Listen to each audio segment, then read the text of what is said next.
We're seeing that in the movement for Black Lives. We're seeing that with the Dreamers. We're seeing that with the wonderful students out in Tucson who fought to maintain and retain and are now fighting to get back the La Raza Studies program, Mexican American Studies program that was taken from them several years ago by the state. So I'm already impressed with what young folks are doing. I think the key is partly what you implied with that last part of your statement, doing what you can do, because there is a tendency, and it is a tendency of youth, and we've all done it. Those of us who are older activists now did it as well when we were younger, to burn that candle at both ends, so to speak, and to think that if you're not working on movement stuff all the time, that you're failing somehow. There is a real tendency among activists and among organizers and among radical folks wanting change, because there's so much injustice, you want to see it stop, so you don't sleep, and you don't take care of yourself, and you don't eat right, and you try to do everything. And the fact is, that's not how systems change. No one person or even a collective of a lot of people can do enough work to bring down or fundamentally alter this system. It is going to take millions of people doing what they can do. And you know what? On Monday, it may be that you can't do anything today because you're just exhausted. You're physically exhausted. You're emotionally exhausted. You got something else that you have to do and you've got to attend to. There's no shame in taking a little break and recharging and learning, because you're no good to the movement or the future if you die young. There's this thing called John Henryism that in the literature, in the medical literature, public health literature, for those who remember the story of John Henry, right? John Henry was the steel driving man who could drive rail ties faster than anyone. And then when they come up with the mechanized steel driving thing, you don't have to have somebody out there doing it themselves anymore. The steam engine person, or whoever it is that's going to pound these rail ties, comes up to John Henry and says, "Oh, this is a new machine and it can pound these ties faster than you." And John Henry says, "No, it can't." And they challenge him to a competition, and so they see who can pound the ties faster. And if you know the story, John Henry wins. He actually pounds the rail ties faster and more of them, and then he drops dead of a heart attack at the end. And the lesson of that story is, sometimes in the desire to prove something, and in this case, in the desire to prove your level of commitment or your seriousness to change, or just the desire to see change, you can easily burn yourself out, and then you're no good to anyone. So it's about pacing, not being overwhelmed, finding support networks of friends, some of whom may not even be that political or radicalized, that you can just decompress with. Get away from it for a minute, because somebody else will take up that slack while you're resting, and then you can take up the slack for them when they need rest. Thank you.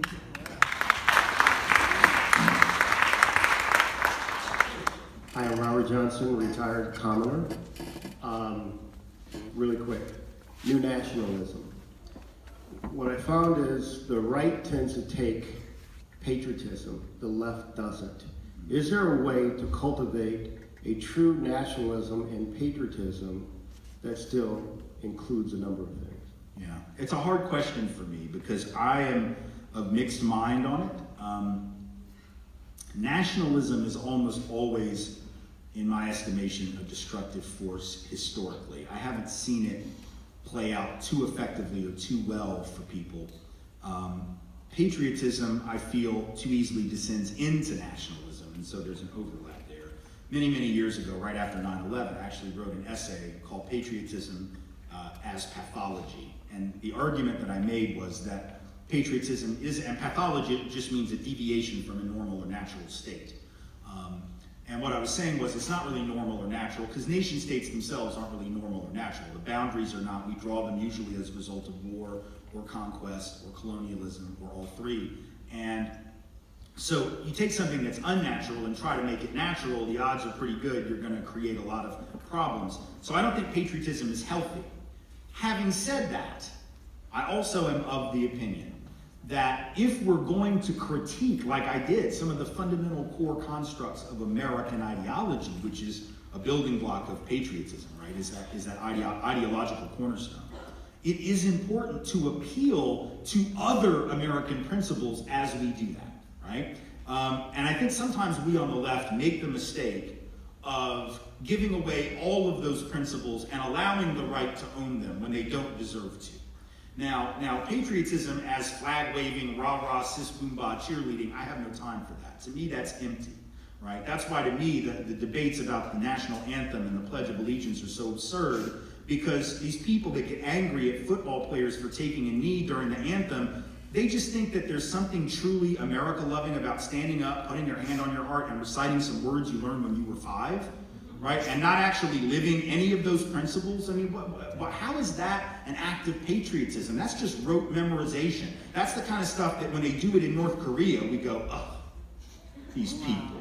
When they do it in China, we go, oh, they're all brainwashed zombies, right? But we do it, it's like, God bless America, and how dare they, right? So to me, but here's what I would say is I think those of us on the left, even if we're not trying to reclaim patriotism per se, need to say, what I say in my book Under the Affluence, for instance, is I say, listen, you have these two fundamental American ideals that are at war with one another, and we have to choose which one we're going to endorse.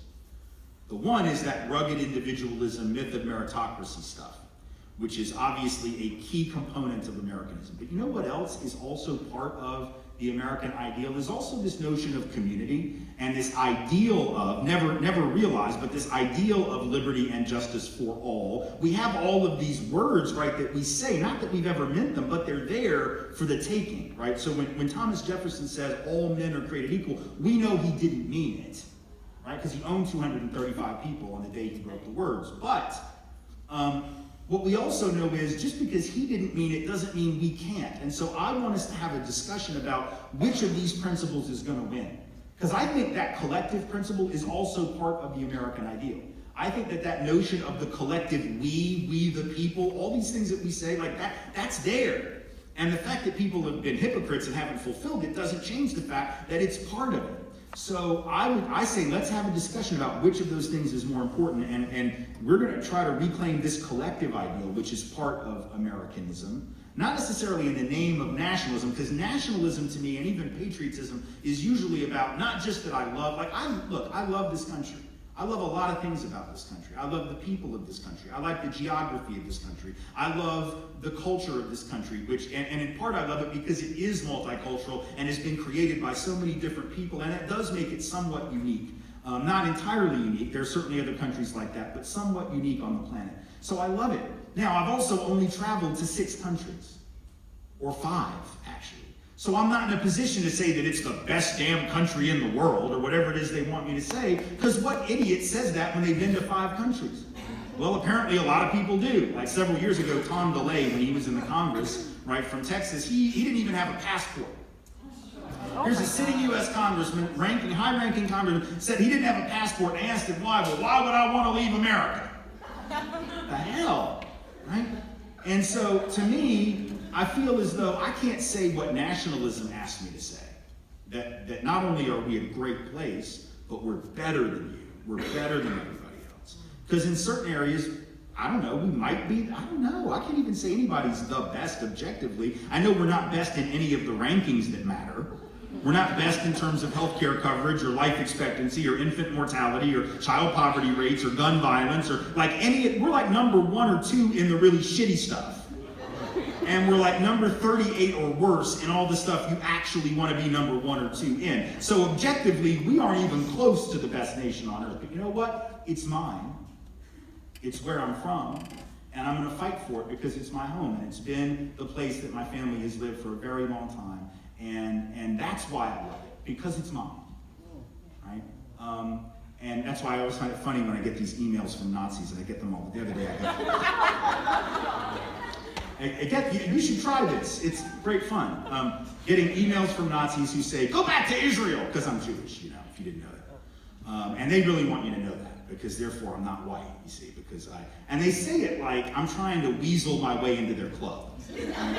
Like I'm trying to sneak in. Like I'm Jewish on 1/4 of my family ancestry, which actually is so not Jewish that I would have still been considered white even in Nazi Germany, actually. So the Nazis don't like that at all, and they don't like it when I point that shit out to them either. But they want you to know, go back to Israel. That's your home. No, I've never been in Israel. Don't want to live in Israel. My great-grandfather had a chance to go to Palestine, didn't want to go to Palestine and take somebody else's land using a biblical mandate to do so. Wanted to come to the United States. So I have no reason to go, no desire to go. But they're like, well, that's where you're going to have to go. Well, hell it is. This is my home. And I'll fight for this shit, you know, but not because I'm going to wave that flag or because of nationalism. I'll fight for it because it's mine. And because these principles over here that I was talking about are I believe, obtainable and attainable, and I'm willing to fight for those.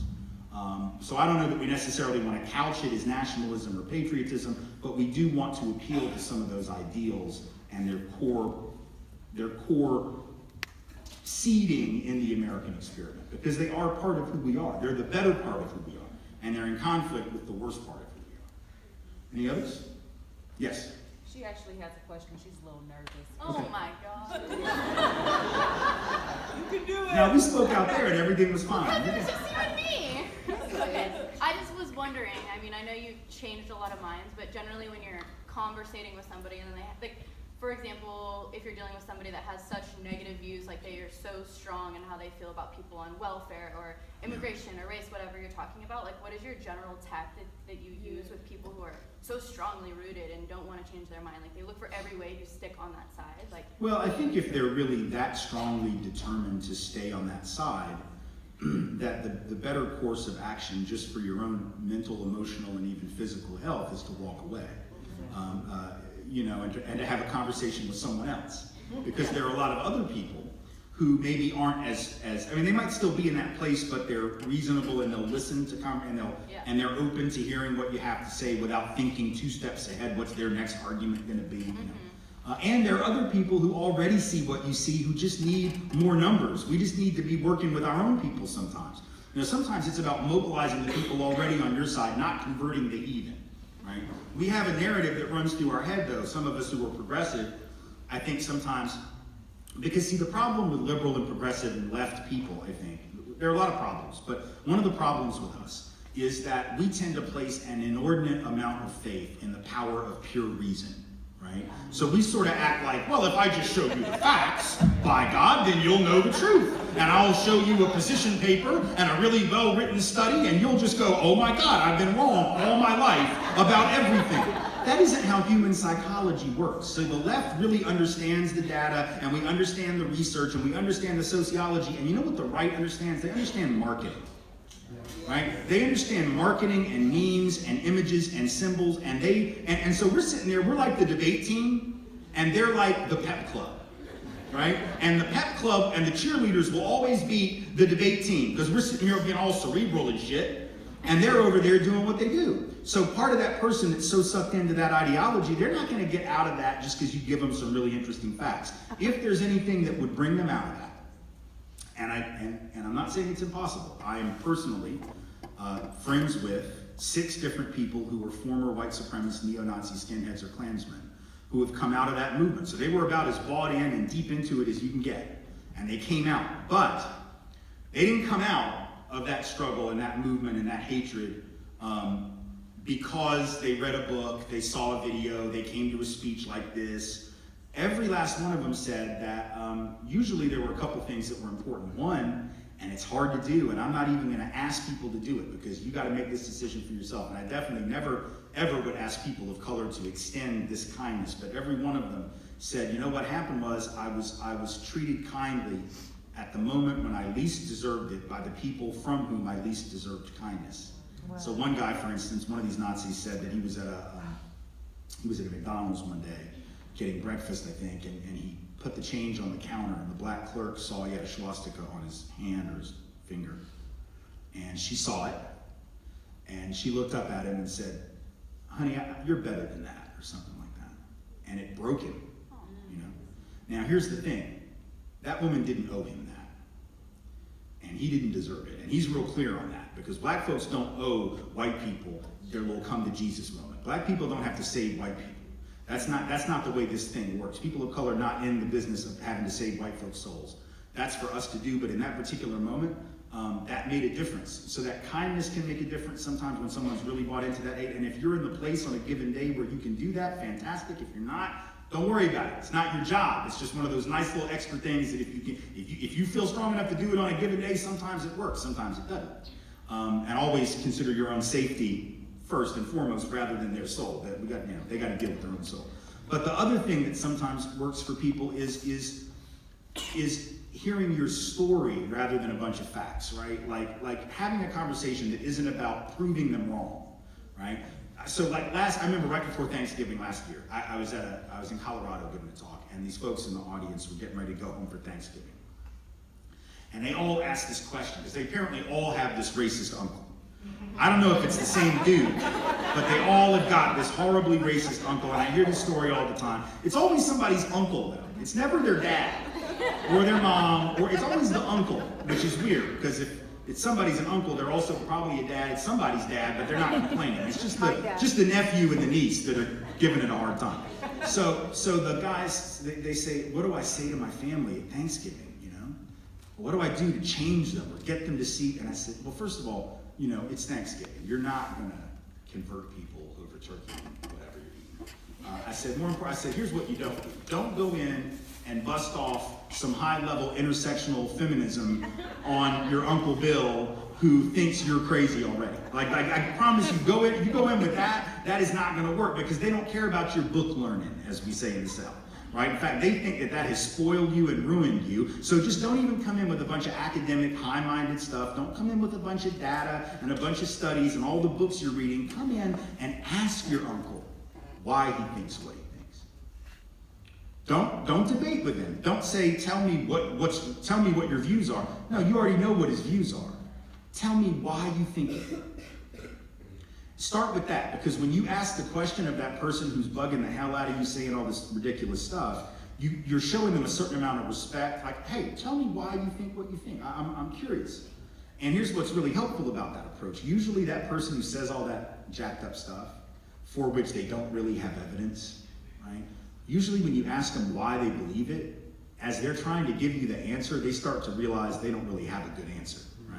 It's just what they believe. They never respond by saying, well, because here's the data that I looked up yesterday that proves that I'm right. That's never their answer. Their answer is just, oh, well, I've seen blah, blah, blah, and somebody told me, and I heard blah, blah, blah.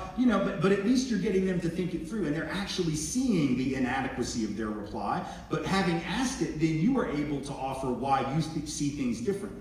And again, don't bust out a lot of data. Don't bust out the stuff you're reading in class or something, or what you're teaching in class, or all the academic stuff. Just talk about because here's the thing about us. Every last one of us is not, none of us are objective. Like those of us who are on the left believe the facts that we believe, and the people on the right believe the facts that they believe. Everybody's got their own data. It's not like there's any argument we can make where a conservative or reactionary person is going to go, oh, okay then. Like, there's no argument that ends the debate. They always have a response, and then we always have a response to them, don't we? And we just keep going around and around and around. At some point, the more important thing is, why do you buy the arguments that you buy? Because I could, why do I believe the evidence that, like, the stuff that I talked about today? There's a rebuttal to all that. Now, the rebuttal really sucks. I mean, it's not good. But I know what the arguments are, and I could make those arguments if I had an ideological predisposition to that viewpoint, or I had some emotional need that right-wing viewpoint was filling. I could easily make the counter argument to everything that I said today, right? So there's a reason that I buy the things that I buy, and there's a reason that person buys the things they buy. Let's talk about that, because those reasons have to do with our upbringing. They have to do with experiences that we've had that are very subjective. Like, the reason that I know racial profiling is real is not because the data tells me it's real. It's because I know people to whom it happens all the time. And I've seen it, and I've been with them when it happened, right? So I've seen it with my own eyes. Now, that's not quantitative data, but I know that's why I believe the quantitative data that I see, because I have personal experience that backs it up. And then that other person, right, if you talk about welfare recipients and you say, well, why do you believe that welfare recipients are just lazy, or the people in inner city urban communities, black and brown communities are lazy? And then every time you ask that, I remember doing this back in the 90s during the welfare reform debate, people would say that, and they'd say, well, why do you think that? Well, because I see people hanging out on the corner. Well, first of all, you don't know that if they're guys, they're probably not getting any kind of public support, because men are not eligible in the vast majority of cases to receive any type of government assistance. So if they're men sitting out on the corner, they're probably not getting your welfare that you're complaining about, right? But even then, you don't know their story. You don't know what's going on with them. You don't know if it might be their day off. You don't know if they have a job, but it's a different shift. You don't know any of that about them, but you see them, and that triggers a certain narrative in your brain that you have been conditioned to believe. If we could have that conversation about the why, not the what you believe, but the why you believe it, I think we could break down some of this hostility, because we'd all start to realize that none of our views are purely objective. It's not because, well, I believe it because it's right. I mean, I do believe I'm right, but the reason I believe it has to do with the way I was brought up, has to do with the people that I knew, the friendships that I had, the connections that I made, the places that I lived, being in New Orleans, working where I worked, going to school where I went to school, seeing what was happening. All of those things are subjective. If I had had different experiences, lived in a different place, had a different family, right, I might have a totally different viewpoint. And recognizing that allows you to be a little more humble about how you know what you know, and then if you exude that humility, another person might join you in it because they don't feel attacked. What people don't like is to be told, you're an idiot, right? And so in a one-on-one conversation or a classroom conversation, you gotta keep it at that level of, hey, tell me why you think that. And most of the time, people don't have a real good answer, and they're the first to realize it once they start trying. One more real quick, if there is one, and I'll let you get out of here. Yes? Do you feel that Democrats in the last election failed working class people, including the white working class that made up Trump's base?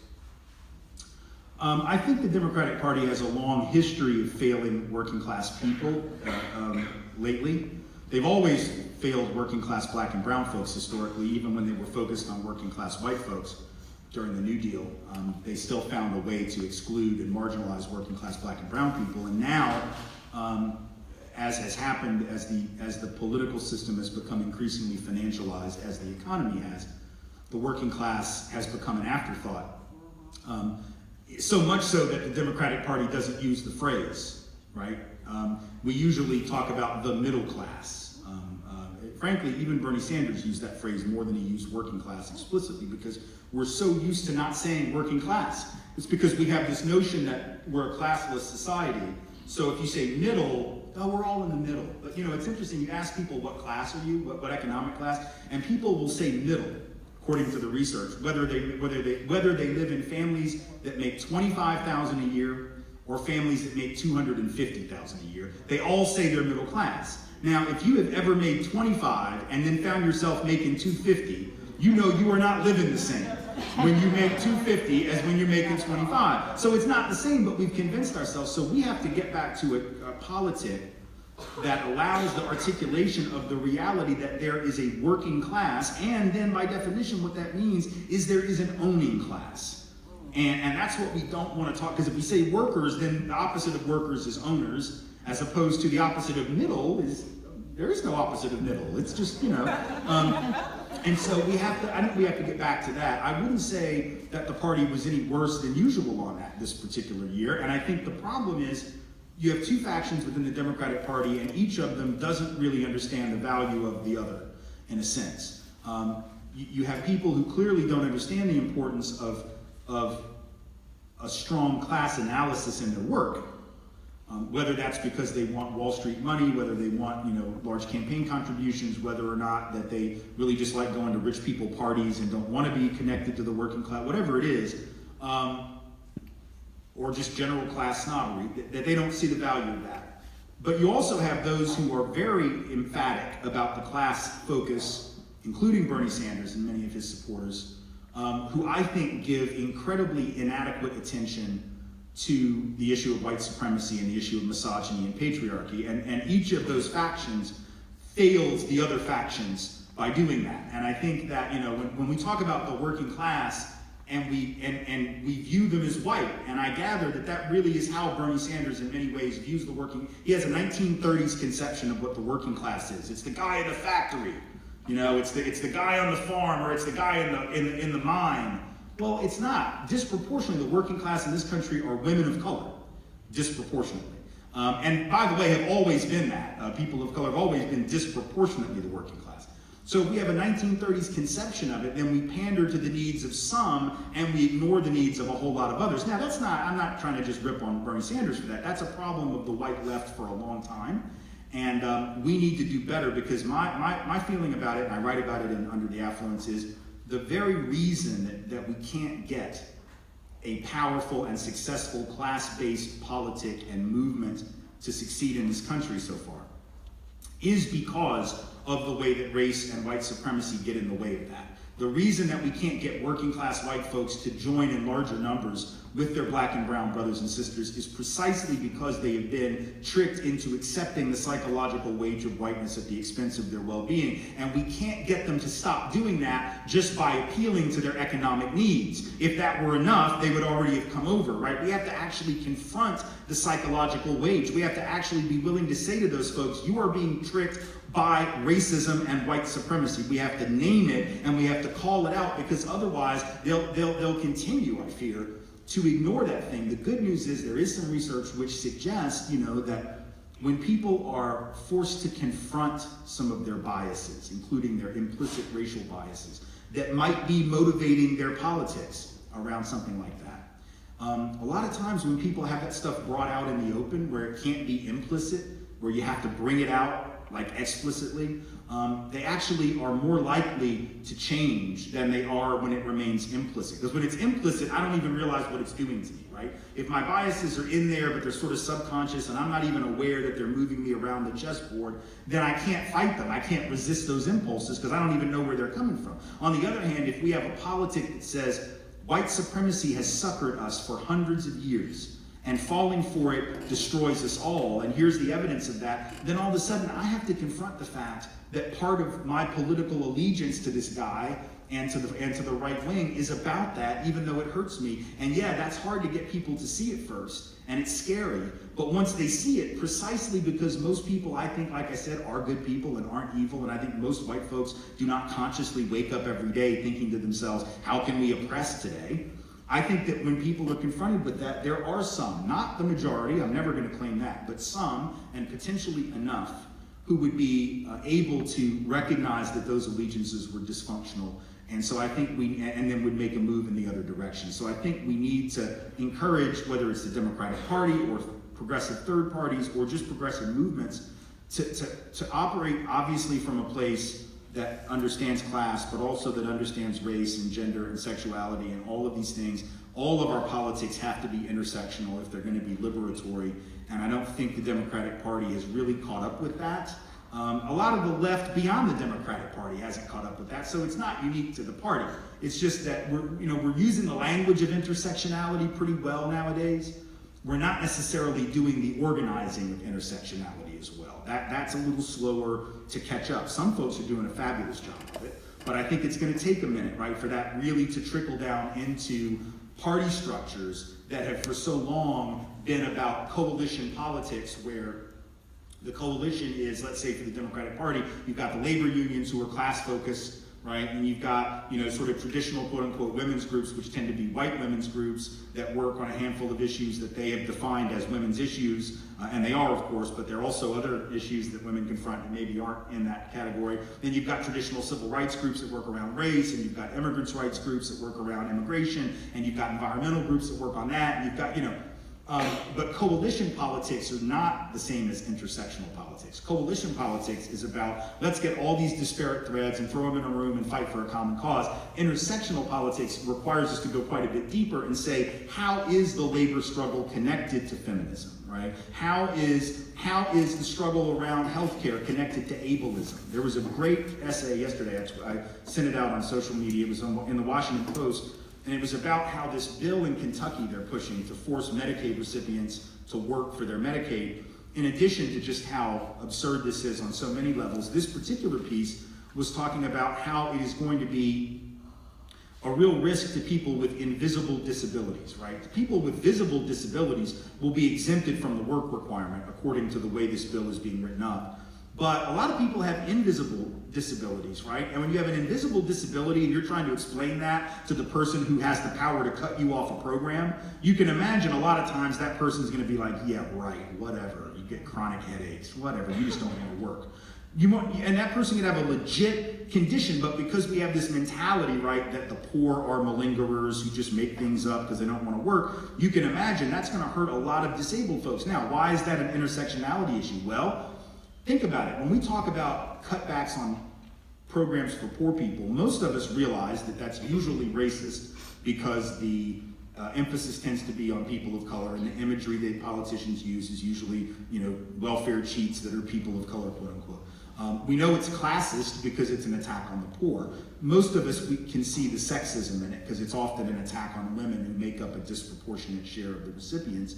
But it's also now ableist. This is also something that's going to hurt people who are disabled. Now, this is a real opportunity for us to create some major intersectional analysis and therefore some intersected coalitions between ableism, disability rights advocates, and anti-racism advocates, and feminism, and anti-capitalist activists and class activists, because we all have this common cause. And the question is, will we realize those connections and make some of those coalitions rather than staying in our silos, which is what I think we often do. Thank you all so much.